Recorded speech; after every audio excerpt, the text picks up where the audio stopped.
By chance, I went from advertising over into chocolate. The reason I started making chocolate was my first wife was diagnosed with cancer, and we wanted to give her something nice. And the doctor said, well, stay away from sugars, but use chocolate with a high percentage of cocoa. And so I decided, well, then I'd make it myself. Unfortunately, we lost the battle, we lost the fight.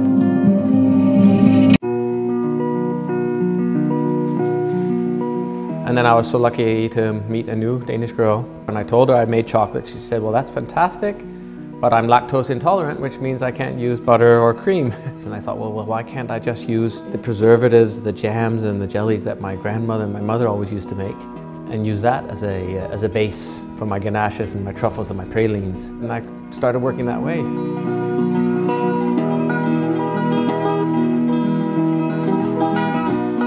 A lot of the ways I work with my chocolates is very much in the tradition from my grandmother, who was from London, and my grandfather, who was from Scotland.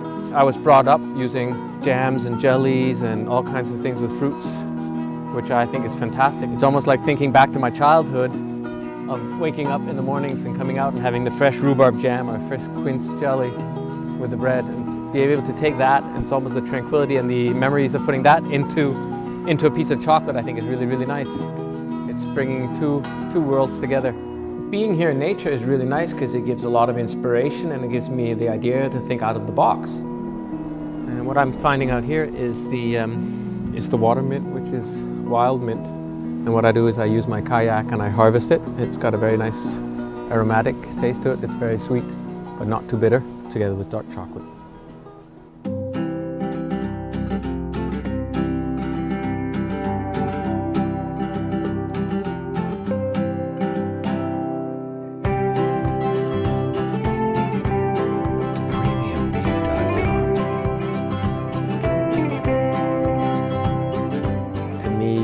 It's not being big, it's not being lots of money, and I want to do something I really enjoy.